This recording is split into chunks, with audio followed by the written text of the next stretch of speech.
성경에 예레미야가 쓴 성경이 두 권 있습니다. 예레미야와 예레미야 예레미야는 예루살렘이 멸망하는 과정을 그렸고, 예레미야 애가는 멸망하고 난 이후에 슬퍼하는 슬픔의 시입니다.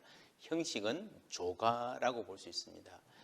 인간이 경험하는 많은 슬픔 중에서 사랑하는 존재의 죽음이 가장 슬픕니다. 그래서 어느 나라, 많은 문화에서 이 조가, 애도하는 마음을 담은 시에 다른 존재의 가 떠나는 것을, 그 슬픔을 담아서 표현한 것들이 많습니다.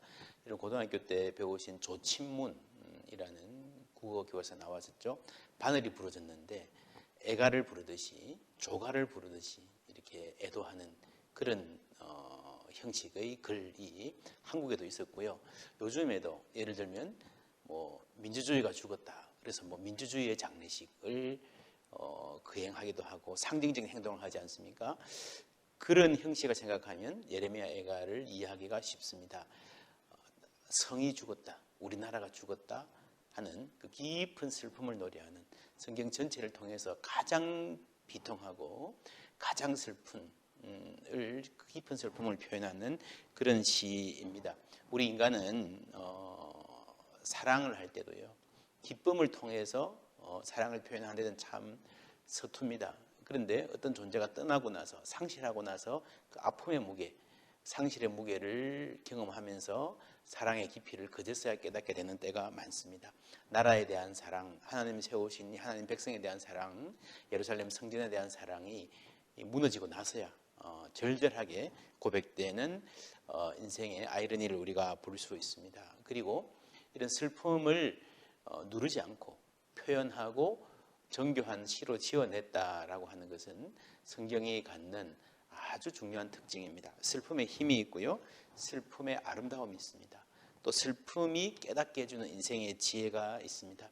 우리가 소중한 것을 읽고 나서야 참으로 내 인생에 소중한 것이 무엇이었는가, 인생의 본질을 알게 되고 우선순위도 다시 정리하게 되고 그렇지 않습니까? 그래서 슬퍼해야 될 때 제대로 슬퍼할 줄 아는 것, 그냥 울지 마라 하지 않고 슬퍼할 수 있도록 한다는 점에서 예레미야 애가는 참 소중한 성경입니다.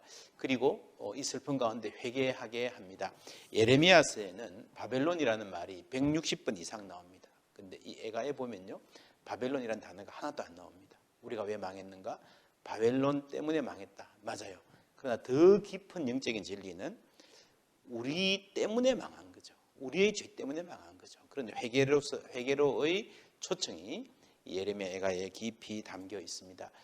예레미야 애가는 여러분 성경을 펼쳐서 각 몇 절로 되어 있는가를 보세요. 전부 다 22절로 쭉 끝납니다. 왜 그런가 하면요, 이스라엘의 그 히브리어의 알파벳이 22자입니다. 그래서 영어로 하면 A로 시작하고, 그 다음에 B로 시작하고 C로 시작해서 마지막 Z까지 쭉 이어지는 각 알파벳, 그래서 외우기도 쉬운 그런 시였습니다. 많은 사람들이 이걸 암송했을 것 같습니다. 그리고 중간에 3장은 66절입니다. 22 곱하기 3, A 3번, B 3번, C 3번 이렇게 갑니다. 그래서 전체가 슬픔을 노래하는데 그 중에서도 3장이 신학적인 중심을 차지하고 있다 하는 것을 우리가 알 수 있습니다.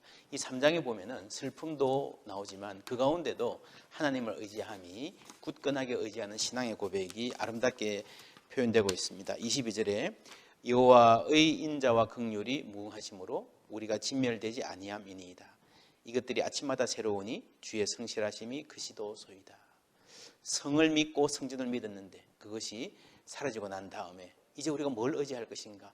하나님의 성실하심, 하나님의 인자와 긍휼을 의지할 수밖에 없다 하는 고백입니다. 32절에 그가 비록 근심하게 하시나 그의 풍부한 인자하심에 따라 긍휼히 여기실 것임이라.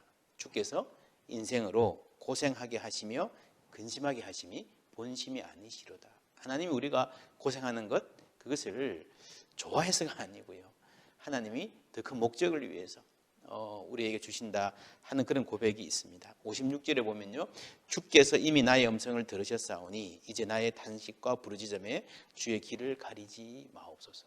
내가 바라는 응답은 아직 오지 않지만 하나님께서 이미 내 음성을 듣고 계신다 하는 것을 알고 있는 겁니다. 그러니까 기도할 수 있는 힘이 있는 거죠.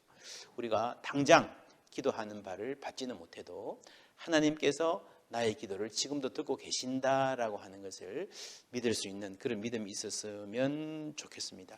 마지막 말은 5장 맨 마지막에 5장 22절 주께서 우리를 아주 버리셨사오며 우리에게 진노하심이 참으로 크시니이다 하고 마칩니다. 대부분의 성경은 마칠 때는 좀 희망적인 말을 하죠. 우리가 목회자들이 설교를 할 때도요, 뭐 죄도 이야기하고 심각한 경고도 하고 하지만 마칠 때는 웬만하면 희망적인 말로 마치려고 노력을 많이 합니다. 어쩌면 오늘 우리의 세대는 희망 중독, 위로 중독인지도 모릅니다. 예레미야 예가는 마칠 때도 하나님이 우리를 아주 버리셨다라는 아주 충격적인 말로 마칩니다. 이것은 충격을 주기 위함이 아니라 이 고난 가운데서 깊이 제대로 슬퍼할 줄 알아야, 우리의 상황을 제대로 숙고할 줄 알아야 희망이 생긴다는 말일 것입니다. 그 슬픔 가운데에, 그 울음과 눈물 가운데의 본질을 찾아가는 이스라엘의 긴 여정의 아주 중요한 대목을 예레미야 예가에서 볼 수 있습니다.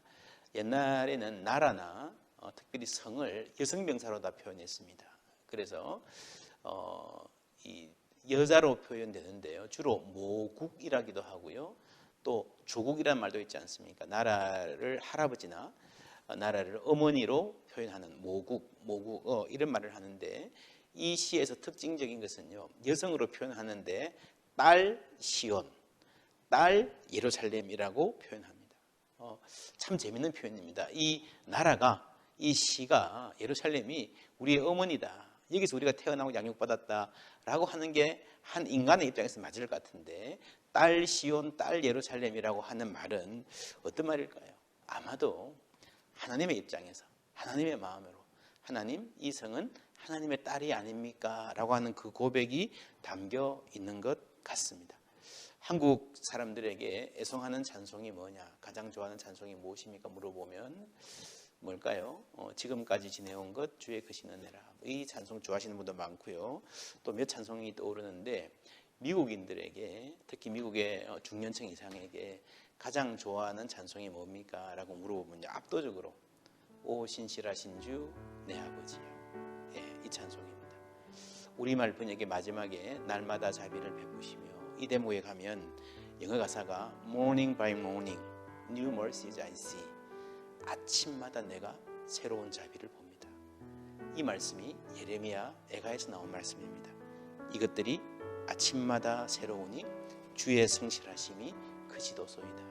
여러분, 가장 슬픈 노래, 가장 비통한 상황에서 지어졌던 그 노래 가운데서 고백되던 그 고백이 수천 년이 지난 오늘날까지 사람들이 가장 좋아하는 하나님에 대한 이미지, 하나님에 대한 고백이 되었다는 것, 놀라운 일 아닙니까? 이 말씀들 읽으시면서 우리가 여러 가지 상황이 있고, 눈물도 있고, 고통이 있고, 인내를 요구하는 상황이 있겠지만, 그러한 가운데도 아침마다 새롭게 다가오시는 주님의 크신 자비 경험하시는 여러분들 되시기를 주님의 이름으로 축원합니다.